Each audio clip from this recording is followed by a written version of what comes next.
Takže čaute, zdravím vás u ďalšieho tutoriálu a tento tutoriál bude zameraný na zmenu svojho kurzoru. Takže ak sa vám nepáči ten starý kurzor, obyčajná biela paprčka, ktorá lietá po monitore, tak a chcete si ju zmeniť, tak choďte na prispôsobiť, zmeniť ukazovatele myši. Tak máte už ako predvolené kadejakia, hej.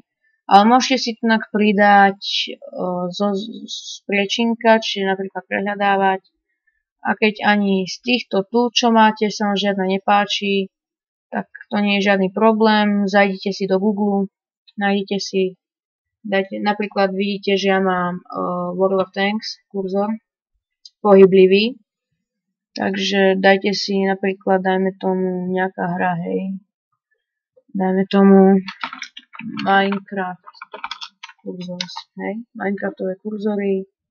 Čiže napríklad máme tu na, dajme tomu Diamond Sword, hej. Stiahneme si to. No, toto vlastne premiestníme, dáte si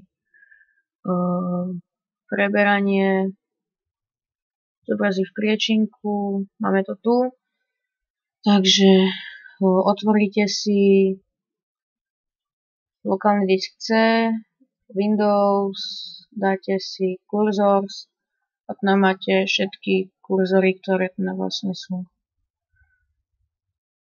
A len tento kurzor si premiestnite do tohto priečinka, si ho hodíte.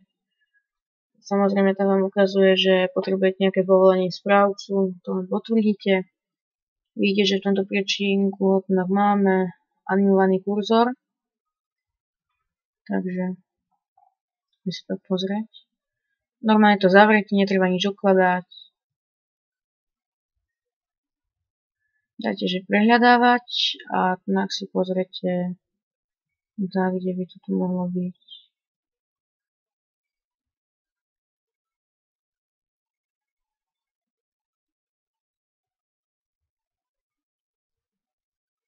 Na vrchu to bolo, sa mi zdá teraz.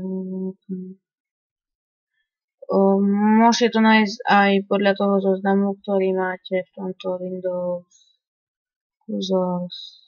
Podľa toho, kde je v tomto zozname uložený, ho máte aj tam, čiže je to tak, kde medzi týmito krížikmi.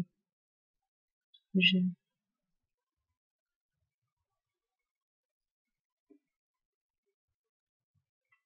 Cross Diamond Swords dáte otvoriť a dáte použiť. OK. Vidíte, že tam máte diamantový mečík. Takže ak vás fakt už nebaví tá hnusná biela myška, alebo teda ten kurzorík, takýto hnusný, pozerajte. Takýto klasický. Tak stačí len takáto maličká zmena a máte ho. Takže dúfam, že sa vám toto videjko páčilo, dúfam, že vám aj pomohlo pre tých, ktorí o tomto nevedeli. Takže, ak sa vám to veľmi páčilo, dajte like, ak nie, dajte dislike, pýtajte sa a ak sa vám to veľmi páčilo, tak hoďte odber. Zatiaľ čaute.